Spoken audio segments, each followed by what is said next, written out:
All right, let's get into it. The word feminism, yeah, it can be a really loaded one, right? But its history is this incredible story of courage, of smarts, and just this long, long fight for basic human rights. So, we're going to trace that journey from its very earliest beginnings all the way to the dawn of a real organized movement. And that journey has always been complicated. The writer Rebecca West just nailed it way back in 1913. She noticed that the label feminist was basically thrown at any woman who dared to have an opinion. This quote just perfectly sets the stage. What does this word even mean? And why has it always been such a lightning rod?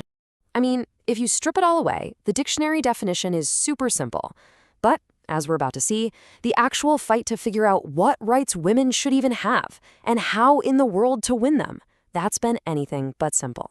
And that's how this one little idea kicked off centuries of struggle. So the very first battle, it wasn't for the vote, it wasn't for property, it was for the basic right to even be heard. And kind of surprisingly, some of the earliest calls for women to have a voice came from inside the world of religion, which was, a space that had so often told them to be silent. Just listen to the boldness of this question.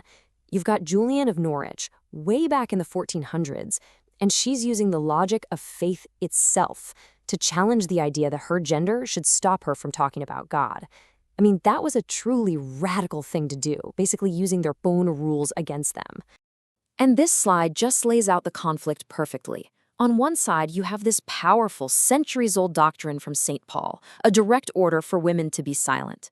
But on the other side, you've got women like the Quaker Margaret Fell, who literally wrote a whole book called Women Speaking Justified. They weren't just asking for permission anymore. They were taking on scripture itself. And let's be clear, this was an incredible uphill battle. They were up against these huge cultural stories about women being tricky or weak. Delilah, Jezebel, the idea that Eve was to blame for everything. And if they did speak up, they were just dismissed as bold, impudent housewives. It took some serious guts to keep talking. Okay, so once women started to find their voice, they realized something pretty quick. To be truly heard, to really make a difference, their arguments needed to be sharp. They needed education. So the fight for a voice naturally turned into a fight for the mind. Mary Astell put this perfectly all the way back in 1700. She basically said, look, we're taught that our only job is to win a man's approval, that pitiful conquest.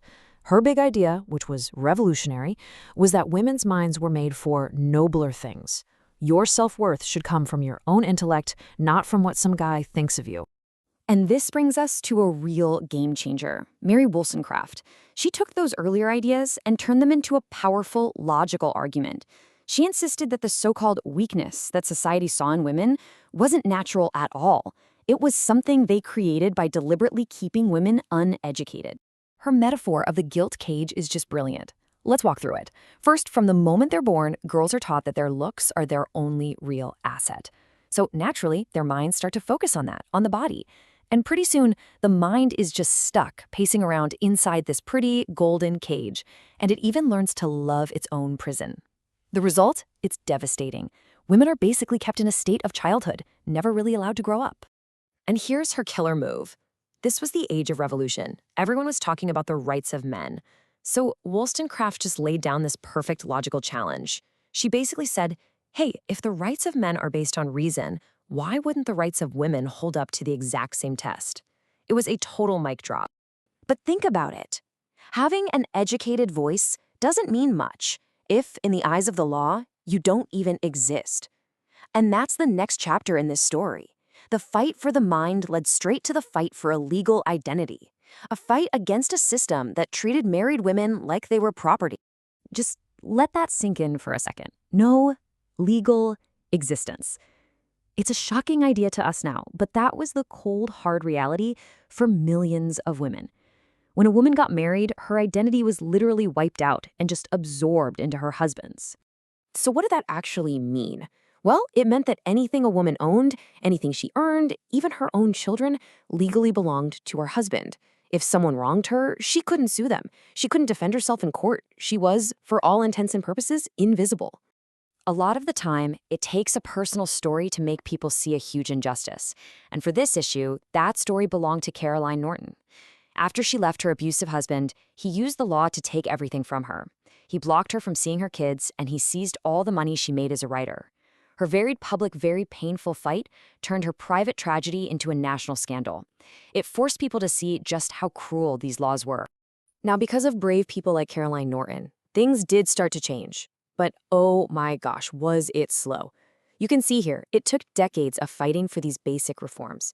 It wasn't until 1838 that mothers got even a few limited rights to their own children.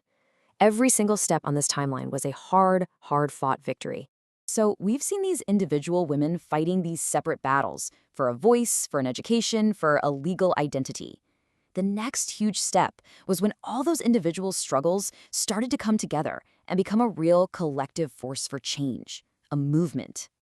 And as women began to step into the professional world, they had to deal with some weird public perceptions. Take Florence Nightingale. We all know her as this gentle, caring lady with the lamp, right? But her true genius, the thing that made her so effective, was her incredible, data-driven, administrative skill. But that was downplayed because, that was considered a masculine trait. But pretty soon, individual efforts started to become organized action. You had groups like the Ladies of Langham Place pop up. Led by absolute trailblazers like Barbara Lee Smith Bodichon, they started to move past just writing essays and began to coordinate actual, real-world campaigns for change. And look how strategic they were. They weren't just shouting into the void. They formed committees for specific issues. They got thousands of signatures on petitions. They published their own journal to get their ideas out there. And they campaigned on every front at once. This wasn't just protest anymore. This was a political machine in the making. And this quote from Barbara Lee Smith Bodichon just perfectly sums up the new way of thinking. It wasn't about being a good wife to a good man or a good mother to a great son anymore. The new goal, the new ideal, was for a woman to be noble and important in her own right, just for herself. So we've traced this incredible fight, from the right to speak, to the right to learn, all the way to the right to simply exist in the eyes of the law. These early pioneers really did lay all the groundwork. Which brings us to a final question, something to really think about. With some of those huge foundational battles won, what does it mean to champion the rights of women today?